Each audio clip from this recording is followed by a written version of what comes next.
Hi friends, మన భారతదేశానికి ఉత్తరాన ఉన్న హిమాలయాలు ఒక అందమైన కిరీటం లాంటివి. అంతేకాదు, అవి మనల్ని ఇతర దేశాల నుంచి కూడా ప్రొటెక్ట్ చేస్తాయి. ఈ హిమాలయాలు మన దేశ సంస్కృతి సాంప్రదాయాలను ప్రపంచానికి చాటి చెబుతాయి. ఇంకా చెప్పాలంటే హిమాలయాల వల్లే మన దేశానికి ప్రపంచంలో ఒక ప్రత్యేకమైన గుర్తింపు ఉంది.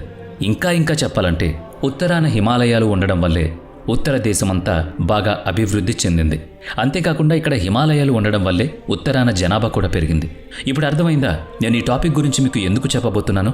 హిమాలయాలు కేవలం పెద్ద పెద్ద పర్వతాలు మాత్రమే కాదు, అవి మన దేశానికి రక్షణ రేఖగా కూడా నిలిచిన పర్వతాలు. ఇవి మన పక్కనున్న దేశాల నుంచి మనల్ని ఒక బోర్డర్లా ఉండి కాపాడతాయి. అంతేకాకుండా మన దేశ వాతావరణం ఈ హిమాలయాలపైనే ఆధారపడి ఉంది. హిమాలయాలు అంటే అందమైన నేచర్, అద్భుతమైన కల్చర్. అయితే మీకు ఈ హిమాలయాల రేంజ్ ఏంటో తెలుసా? ఇక్కడుండే ప్రతి మంచు ముక్క ఒక కథను మనకు చెబుతుంది. మరి ఆ కథలేంటో తెలుసుకుందాం పదండి. అంతు చిక్కని అద్భుతమైన ఎన్నో కథలున్నాయి వీటిలో. అవన్నీ కూడా చాలా రహస్యమైనవి. నిజంగా మన దేశానికి హిమాలయాలు జస్ట్ ఉత్తరాన ఉన్న పర్వతాలు మాత్రమే కాదు, భారతదేశ ఆత్మ కూడా. ఇవి జస్ట్ మంచుతో కప్పబడిన పర్వతాలు మాత్రమే కాదు, మన దేశానికి కనిపించని కాపలాదారు కూడా. కొన్ని వేల సంవత్సరాల నుంచి కూడా భారతదేశాన్ని హిమాలయాలు ప్రొటెక్ట్ చేస్తున్నాయి. నిజంగా ఈ పర్వతాలు చాలా ఎత్తైన పర్వతాలు, అలాగే సురక్షితమైన ఆయుధాలను ధరించిన పర్వతాలు కూడా. హిమాలయాల నుంచే పలు పవిత్రమైన నదులు పుట్టుకొచ్చాయి. ఎన్నో లక్షల కోట్ల వనమూలికలు కూడా ఉన్నాయి. అలాంటి గొప్ప హిమాలయాలు ఎలా ఏర్పడ్డాయో ఇప్పుడు చూద్దాం. నిజంగా హిమాలయాల ఫార్మేషన్ ఒక అద్భుతమైంది, ఇంట్రెస్టింగ్ అయిన జియోలాజికల్ స్టోరీ ఇది.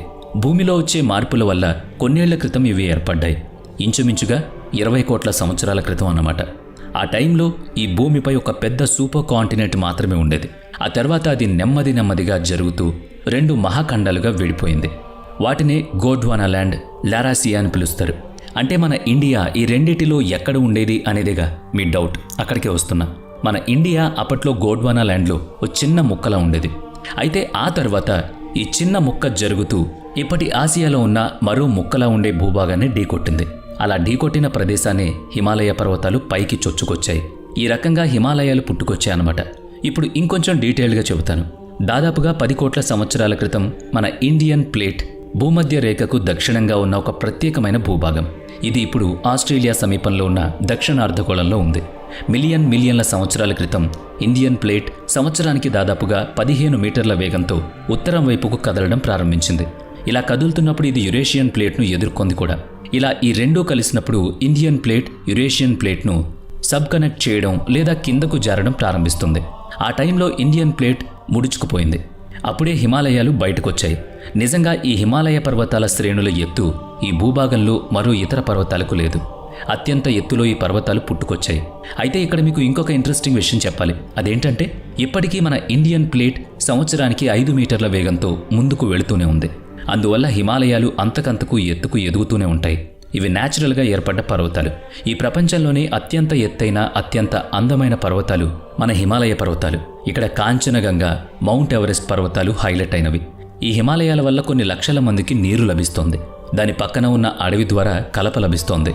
అంతేకాకుండా హిమాలయాలు ఇండియన్ రిలీజియన్కు ఒక గొప్ప వరం లాంటివి, ఎంతో పవర్ఫుల్ కూడా. ఈ భూభాగం మనకు శాశ్వతం కాదు. ఎప్పుడు ఎలా భూమి మారిపోతుందో ఎవ్వరికీ తెలియదు. ఇప్పుడు ఈ హిమాలయాలు దాదాపుగా మన దేశం ఉత్తరాన 2400 కిలోమీటర్ల మేర విస్తరించి ఉన్నాయి. అంటే ఎంతలా ఇవి వ్యాపించున్నాయో మీకు అర్థమయ్యే ఉంటుంది. మన దేశం నుంచి టిబెట్, సెంట్రల్ ఆసియాను అవి విడదీస్తున్నాయి. ఈ హిమాలయాల్లో దాదాపు 100కు పైగా చిన్న పర్వతాలున్నాయి. వీటి హైట్ 7200 మీటర్లు ఎత్తుకు పైనే. ఇందులో మౌంట్ ఎవరెస్ట్, కాంచనగంగా, నందాదేవి పర్వతాలు చాలా ఫేమస్. అయితే ఇప్పుడు మనకు ఒక డౌట్ రావచ్చు, ఈ హిమాలయాలు మన దేశాన్ని ఎలా కాపాడుతున్నాయని.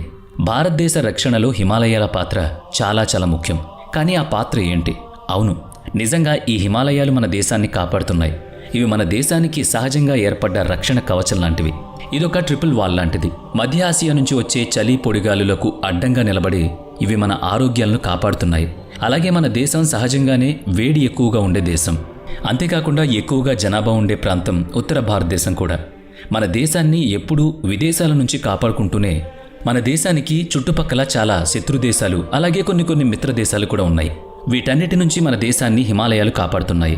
ఎందుకంటే ఇవి ఒక ప్రొటెక్షన్ వాల్లా ఉన్నాయి మన దేశం చుట్టూ.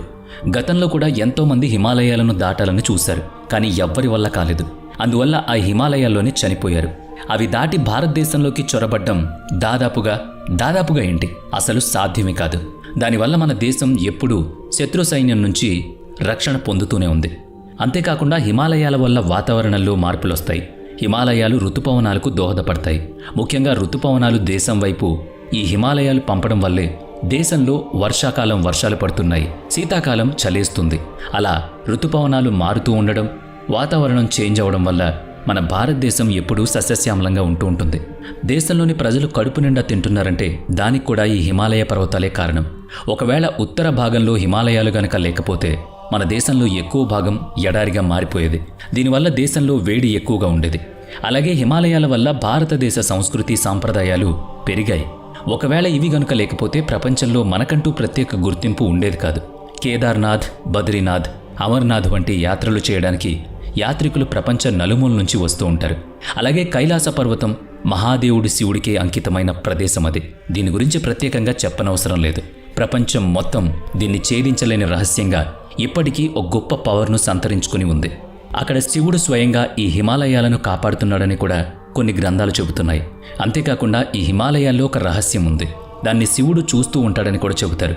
అంతేకాకుండా ఇంకా ఎన్నో మిస్టీరియస్ కథలు ఈ హిమాలయాల్లో దాగున్నాయి. పురాణాల ప్రకారం కూడా ఎంతోమంది యోగులు, సాధువులు, పుణ్యపురుషులు ఇక్కడ తపస్సు చేస్తూ ఉంటారని చెప్తూ ఉంటారు. ఇప్పటికీ అక్కడ ఎంతోమంది మెడిటేషన్లో ఉన్నారట. ఎందుకంటే ఇక్కడ ఒక తెలియని మనశ్శాంతి ఉంటుంది.